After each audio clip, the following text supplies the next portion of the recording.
morning, and welcome to the Jewish Community Hour. I am Rabbi William Altshul of the Jewish Community Council of Greater Washington, and this morning I'd like to open of the exhibit at the Capitol Children's Museum entitled Remember the Children. And this morning we're going to discuss that exhibit with its curator, Isaiah Kuperstein. Good morning. Good morning. Good morning. And with Ann Lewin, the founder and executive director of the National Learning Center. Can you tell us, how did the exhibit get started? Where was its impetus? Where did it begin? The exhibit was the dream of Addie Yates, wife of Congressman Sid Yates. She started something called the Committee to Remember the Children. As thus the Memorial Museum came together, she recognized that there really wasn't anything for children and was very much concerned about that. So she began a project where children paint tiles and worked very closely with Isaiah, and they developed a wonderful school kit that to date has probably gone to every state in the United States. But Addie felt that even though 6,000 of those tiles will become part of a permanent wall of remembrance when the Holocaust Memorial Museum is built, it wasn't enough for children. So she called me one day, I'll never forget her call, and said, "What do you know about children's art? And come up and have lunch with me." And one thing led to another, and it turned out she didn't even have words for what she wanted to do, but what she wanted was a hands-on exhibit that could be a prototype or a model of how you would do a participatory, interactive exhibit for on the Holocaust. And it only took 2 meetings before she brought Isaiah in. And Isaiah, you were involved with putting her ideas into action. How did you go about doing it? Well, it wasn't just myself. It was really a good team effort, of which Ann here was a very important part, Stan Woodward and other people as well. And we really spent day and night, literally, day and night, thinking through the concepts, the ideas that we wanted to present. We knew in advance that we didn't want to scare children, we didn't want to petrify them, we didn't want to create nightmares. We wanted to create an exhibit that's approachable, that's human, that relates the story in a very sensitive way, and that allows children to explore the subject matter on a very personal level. Were you aiming at any age group? We knew in advance that we would be looking at younger children. And as it turned out, our primary focus is for the elementary school children. But interestingly enough, it has affected and had an impact on not just the younger children, but older children as well, and adults too. I can vouch for that, knowing that the teachers who come back in many cases are very moved by the program, and also very complimentary of the nature in which the material is presented. Can you tell us about how the exhibit is laid out? Well, I think we're going to be looking at some of the slides later on that will take all of us through a little journey. But in fact, it is a journey. It's a journey that we created at the Capitol Children's Museum, and one that is specifically formed in a way to have the children not only learn about the Holocaust itself, but also about the lessons of the Holocaust, what it is that we want to learn from this time period. And I think I want to say something about a very important part of the exhibit, and that is the watch-out wall, which was something that took us some time to create, which was a very difficult part of our attempt here. There are several themes in the exhibit. One is, what is the history? This is a very painful, very dramatic, very important moment in history, time, more than a moment. And we wanted to convey that. So one theme is, what is the history? What is this event? Another theme is, what is 1.5 million? It was an entirely new piece of information to me. The figure that I'd heard was that 6 million Jews were killed in the Holocaust. The figure that 1.5 million of those Jews were children was new information. So we wanted to deal with the concept of what is 1.5 million, and that's as hard a concept for an adult to understand it as it is for a child. How did you go about doing it?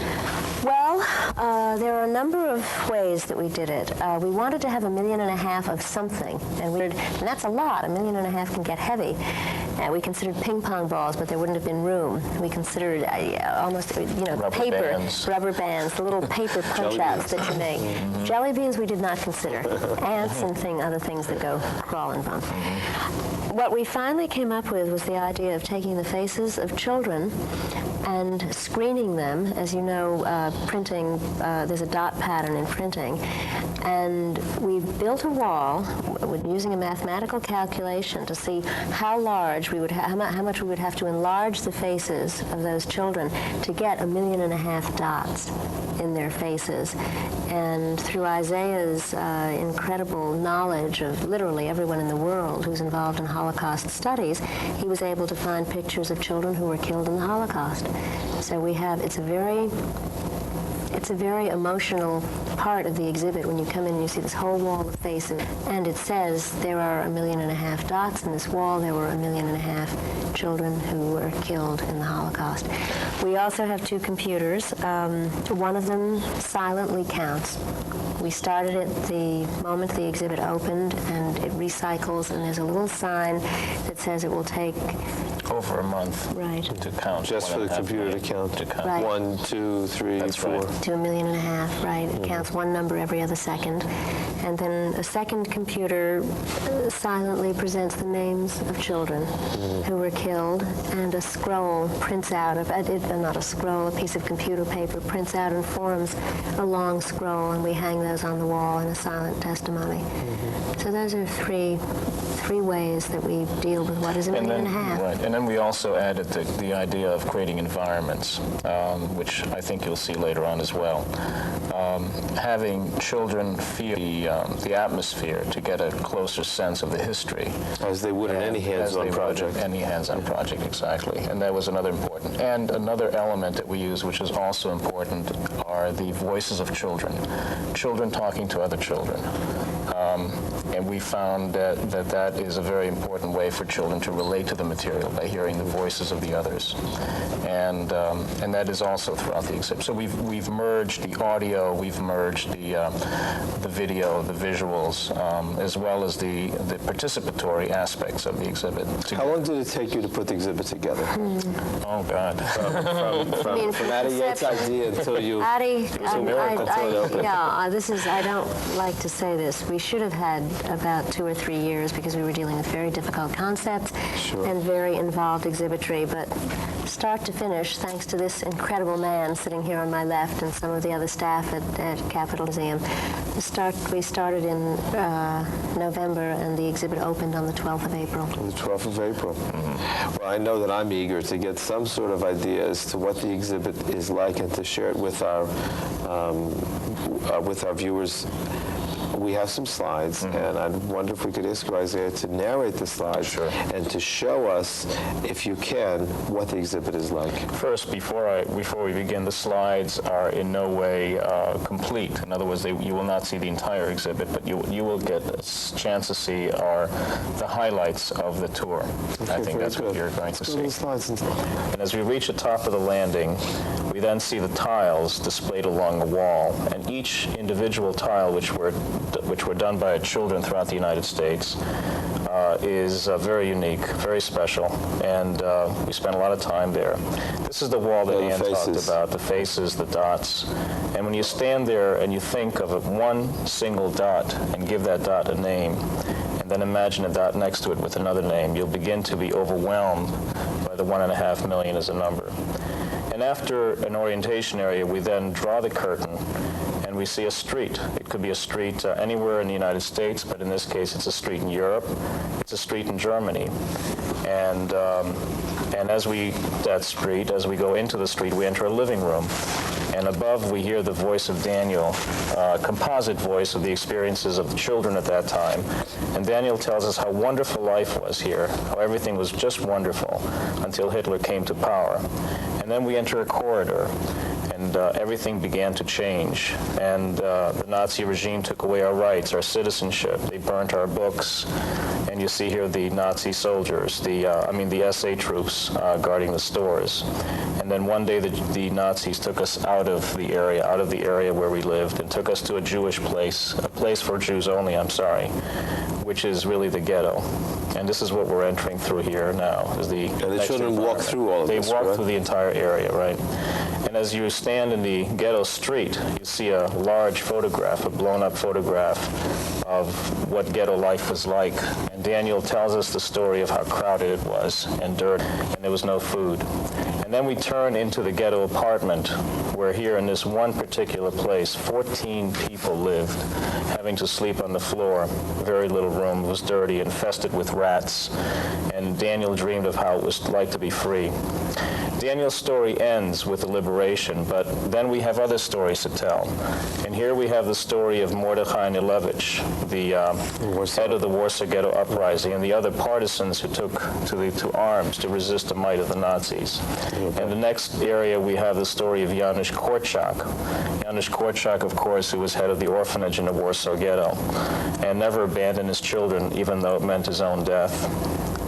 And then as we turn to the next area, we hear the story of Jacek Voss. The Voss family lived in Holland and saved some 36 Jews in their home, including several children whom they saved as well. And Jacek's voice here appears telling that story and how important it was for her.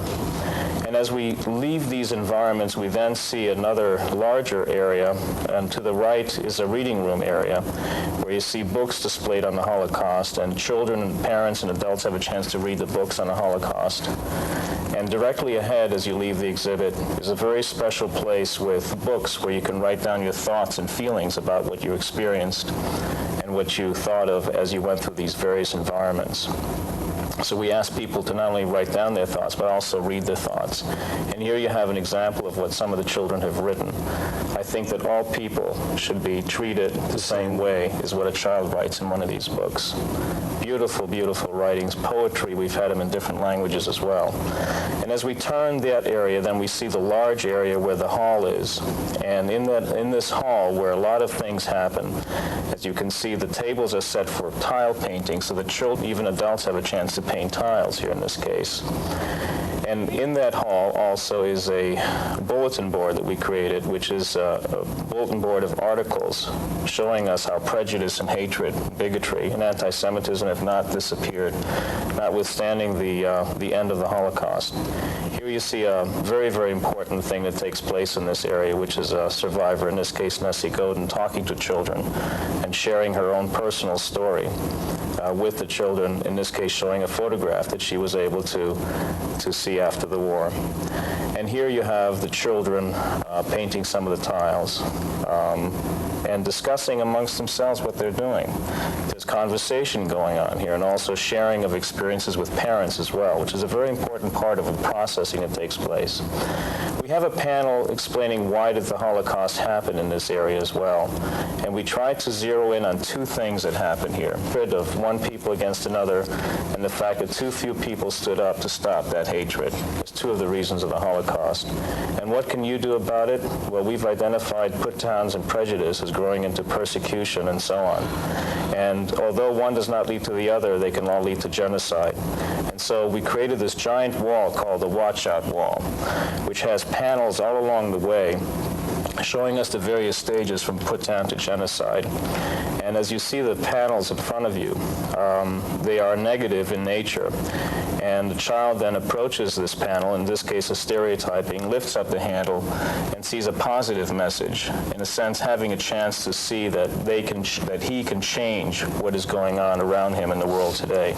It's a very, very powerful wall and has been used very effectively. And a very important part of this exhibit has been the people, the volunteers, the docents, the survivors, all of these people who have freely given of their time and heart to be part of this exhibit. It's those people that I'd like to talk about now and the impact. I remember when we first received the information about the exhibit at the Hebrew Academy. We were told that it was going to end in the summer, I think, in June or July, and we all rushed and figured out how we could have enough money in our field trip budget to get all the groups, because to get all the kids there, because it was the end of the year. And yet here we are in November, a year since since it began, and here we go. There was so much demand. It took us very much by surprise. Addie came to me, and I said to her, "Have you ever painted tiles in a museum?" And right away I realized that would never work, because you have to provide a context. They had provided a context for the school classroom by giving the teacher a kit. And the minute you think of a context, you know, the idea just grew and grew. And we were equally surprised when we looked at the public response to this exhibit, because we worked so intensely on it. You really don't know until something is finished and you put it out there and step back and wait a while. What the impact is going to be. But we've had requests from all over the country, all over the world, as a matter of fact, from people who've said, "We want our children to see this," or people who've said, "Every child should see this exhibit." As Isaiah took you through, what you saw at the end as you went out of the first video and then the audio portion were a number of different ways for people to process the experience. That reading corner is there because some people simply need to get away and be very quiet. They want to sit down and just read. Yes, or just think, or not do anything, and try to digest what they've just heard or seen.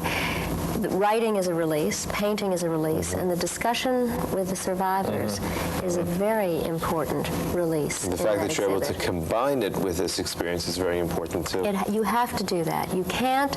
I think one problem that we experience today with children is that we provide them with information that is way beyond their ken. They have no way of understanding most of what bombards them through the media.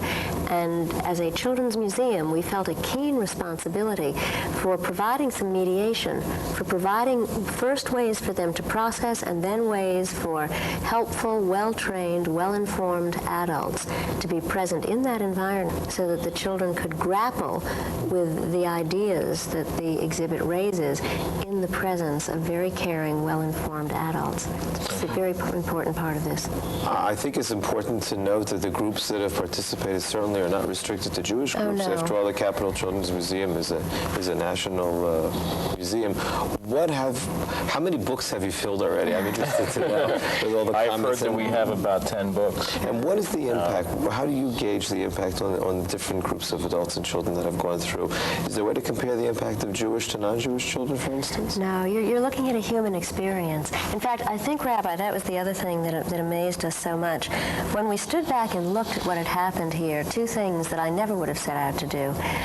One, we've really come up with another way to teach history. To take a moment long ago and use it as a lens, what's happening in the world today. And those are extremely important connections to be made. So that's one thing that's happened. Here's a whole new way to approach the presentation of history to children. History is so remote for our children, it's frightening. The other thing that we never would have set out to do is an exhibit on what is prejudice. Now, there isn't a human being alive who hasn't felt the impact of prejudice, who hasn't felt put-downs, who hasn't had sarcastic remarks made to him or her. Children can really relate to that, too. Everyone can relate to it. So when you say, what is the difference in the experience that a Jewish or a non-Jewish or a white or a black or an old or a young or an American or a non-American, we're all human. And what this exhibit gets at is the ultimate sameness of the human experience for all of us. And it's amazing that wasn't one of the initial goals that you set out to. How could you set out to do something like that? What it's made us want to do, we've worked very closely with the Holocaust Council. I mean, thank God we've had Isaiah. We never could have done this exhibit without his impeccable sense of the history of this period. But one of the things that we would like to do in the future, we hope that this exhibit, we hope that the funds will be there to have this exhibit open for at least until the Holocaust Museum opens. They have raised the question of whether they could install this. Would it be moved in there? Yeah. And from our point of view, we would be more than happy to assist in any way we can if that's what the museum decides it wants to do.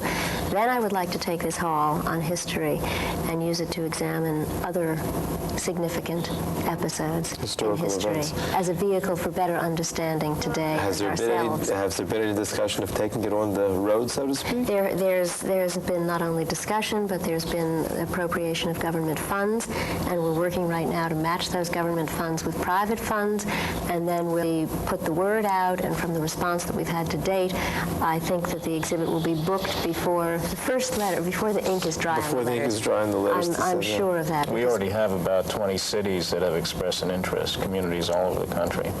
And I can Without- imagine without any the publicity, lines yeah. will just back up. Yeah. I know from our point of view, the children that have been moved have literally been children of all ages. And the adults who've come by have urged everyone that they've seen, see this exhibit. It's not for children. It really isn't. It's got a message that transcends youth. It's a message that goes right to the heart and to the heart of the matter. That's the point. That's exactly it. If you remember what I said in the beginning, what we set out to do were to connect human beings one to another. And that is really the power of the exhibit, the humanity of it all, the closeness of it all. It's accessible. It's people talking to people. Which is unlike so much of the Holocaust educational materials that we adults have so much difficulty communicating to children because of our own difficulty with dealing with the material. Well, we felt ultimately that we had a profound responsibility putting something like this out for public consumption in a non-sectarian institution to address the issues of why did this happen and what can you do about it. And I can tell you that in the hundreds and hundreds of exhibits that I've done over the years, this was absolutely the hardest. There were 8 of us who would spend 4, 6 hour stretches at a time, time after time, session after session, attempting to come up with first how we would convey that, how we would approach it, and then when we finally began to get a handle on this wall, this watch-out wall, what the specific text would be and what the images would be, we could get some element of participation into a wall.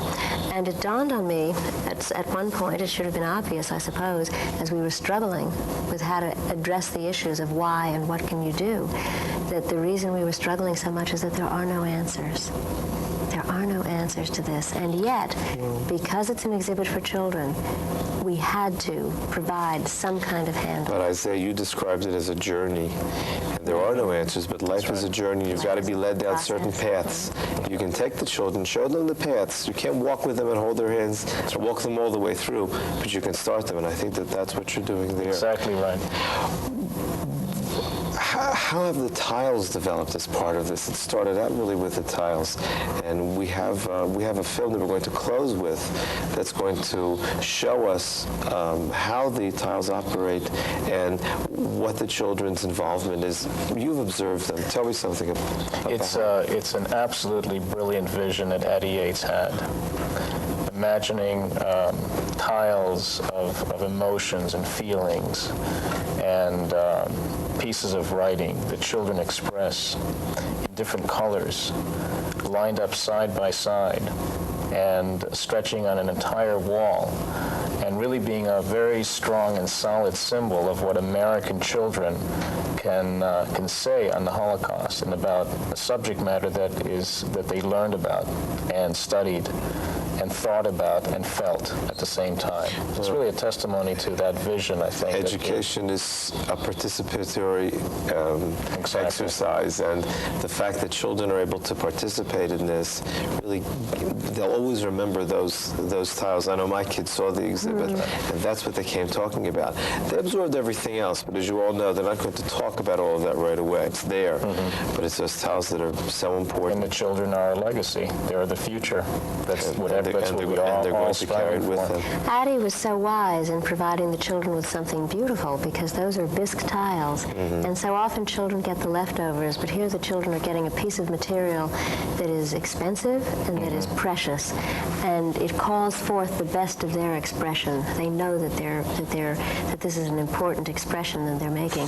And it's interesting that everyone, virtually without exception, who has been through that exhibit, whether they feel that they're competent with a paintbrush or not, has wanted to paint a tile. So you'll see parents there with little tiny children, with 2- and 3-year-old children, putting the paintbrush. People have in to that make the statement. They want to express something. I want to thank you, Ann, this morning, Thank you, and Rabbi. Isaiah, for the wonderful teaching that you've done here, and encourage to gain as much satisfaction as I know you have out of this wonderful, wonderful educational project.